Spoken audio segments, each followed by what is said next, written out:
Movie की कहानी है एक लड़की के ऊपर जिसके घर वाले उसकी पढ़ाई बंद करा के उसकी शादी करा देते हैं और कहते हैं कि वो शादी के बाद भी अपनी पढ़ाई पूरी करके नौकरी कर सकती है। लेकिन शादी के बाद लड़की की जिंदगी पूरी तरह से बदल जाती है। अब क्या वो लड़की इस मुसीबत से लड़कर अपना सपना पूरा कर पाती है? इस सवाल का जवाब हमें मिलेगा जया जया जया जया है मूवी में। इसलिए बिना किसी देर किए मैं इस मूवी को एक्सप्लेन करता हूँ। मूवी की स्टार्टिंग में हम विजन नाम के एक आदमी को देखते हैं जो 81 नट्स की फैक्ट्री में सुपरवाइजर था। विजन की पत्नी एक लड़की को जन्म देती है। विजन अपने बेटी का नाम जया रखता है और अपने बेटी को इंदिरा गांधी जैसा बनाने का सपना देखता है। लेकिन बाद में जया के मामा के बातों में आकर वो ठान लेता है कि वो जल्द से जल्द उसकी शादी करा के उसे ससुराल भेज देगा। इसलिए विजन अपने बेटी को बाहर खेलने के लिए जाने भी नहीं देता और जब जया खिलौने के लिए जिद करती है तब वो उसे अपने बेटे का खिलौना दे देता है। यानी विजयन अपने बेटी के ऊपर कुछ भी खर्चा नहीं करता। इसीलिए जया उसके भाई जयन के पुराने किताबों से पढ़ती है और उसके पुराने कपड़े पहनती है। यहाँ तक कि हायर सेकेंडरी में भी जया के घर वाले उसे ट्यूशन नहीं भेजते और उसे जयन के गाइड से काम चलाने के लिए कहते हैं। विजयन जया को स्कूल के पिकनिक में ऊटी भी जाने नहीं देता और उसे घर के कामकाज में लगा देता है। हायर सेकेंडरी में जया अच्छे नंबर रखती है, इसलिए उसे बिना डोनेशन के एक अच्छे कॉलेज में बीएससी की सीट मिल जाती है। विजयन जया को कॉलेज भेजना चाहता था, लेकिन तभी जया के शकुनी मामा वहां पहुंच जाते हैं और वो विजयन को कहते हैं कि वो पढ़ने के बाद शादी करेगी। कोई आईएएस ऑफिसर तो नहीं बनेगी ना, इसलिए तुम उसे यहाँ पास के एमएसएस कॉलेज में बीए पढ़ने के लिए भेज दो। विजयन हमेशा की तरह जया के शकुनी मामा की बात मान लेता है और जया का बीएससी एंथ्रोपोलॉजी पढ़ने का सपना अधूरा रह जाता है।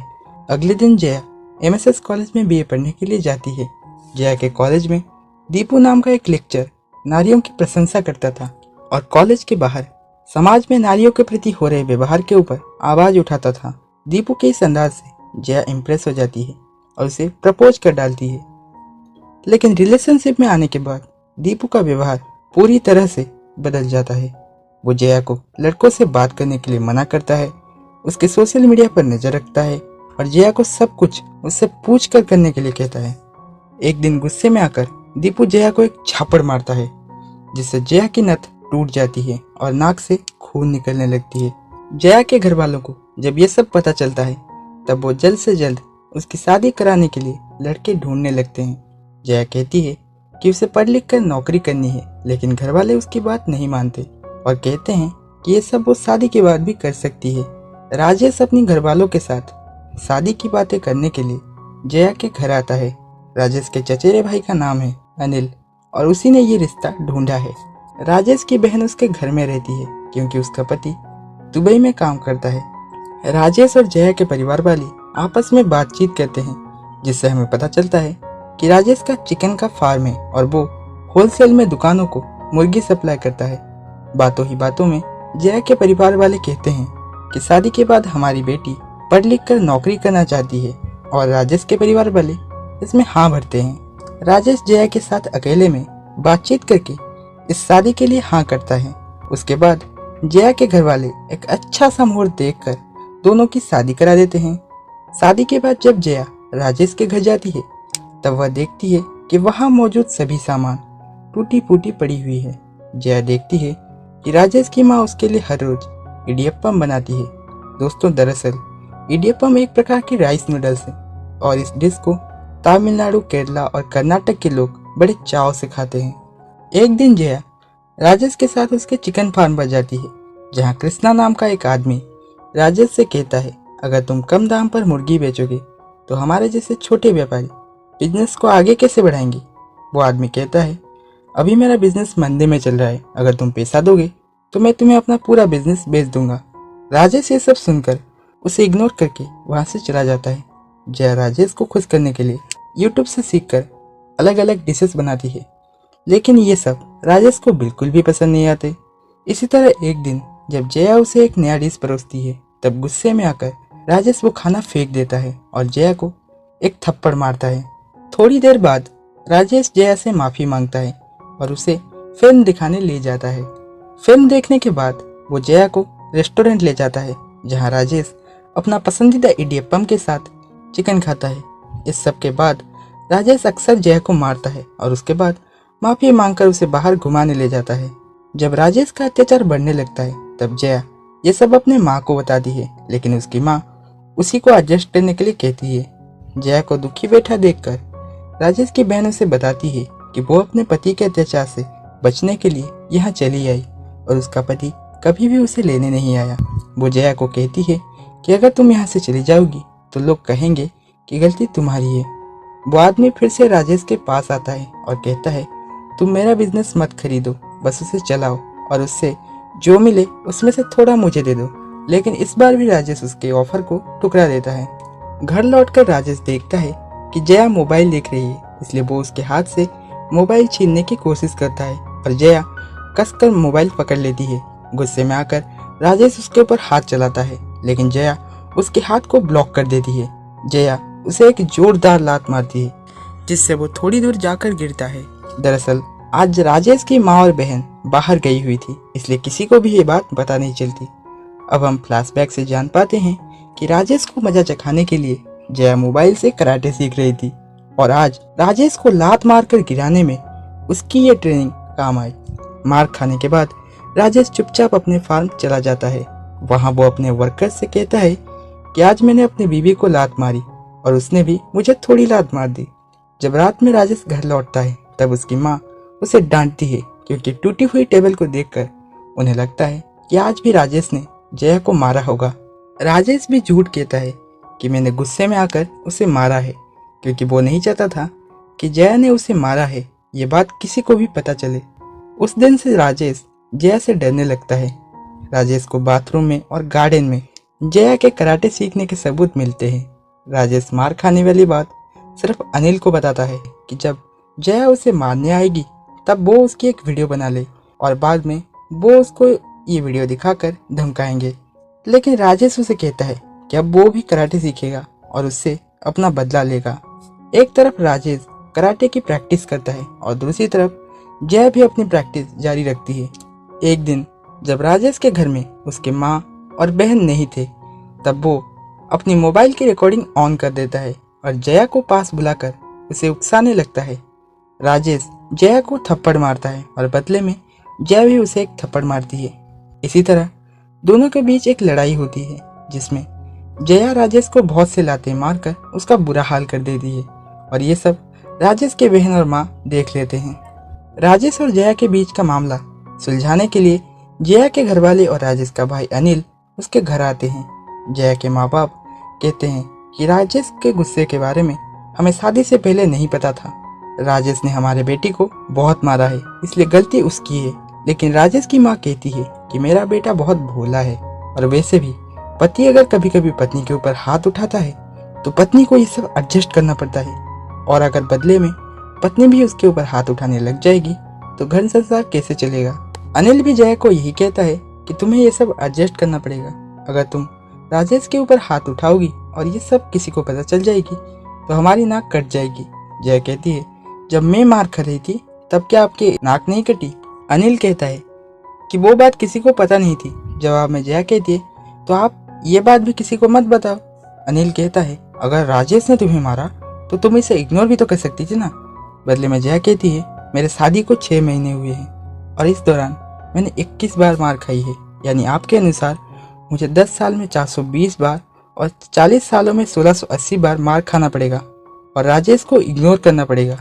ये सब सुनकर अनिल चुप हो जाता है और राजेश को थोड़ी दूर लाकर उसे एक प्लान बताता है जिससे वो जया से अपना बदला ले सकता है। अनिल कहता है, अगर आज जया यहाँ से चली गई तो सब कहेंगे राजेश की बीवी उसे मारकर चली गई, इसलिए तुम उसे अपने प्यार में फंसाकर प्रेग्नेंट कर दो। जैसे ही वो माँ बन जाएगी 3-4 साल उसको बच्चे को संभालने में चले जाएंगे और उसके बाद तुम उसे फिर से प्रेग्नेंट कर देना और इसी तरह उसकी पढ़ाई और नौकरी करने की उम्मीद मिट्टी में मिल जाएगी। इतना सब होने के बाद जया कराटे तो क्या, अच्छे से घर का काम भी नहीं कर पाएगी। राजेश अपने भाई के दिए हुए प्लान के अनुसार जया से माफ़ी मांगता है और उसके साथ अच्छा व्यवहार करता है। राजेश जया को इम्प्रेस करने के लिए उसे मायके ले जाता है और वहाँ भी वो उसके माँ बाप से अच्छे से बातचीत करता है। धीरे धीरे जया भी उसके प्यार में पड़ जाती है और कुछ दिनों के बाद वो प्रेग्नेंट हो जाती है।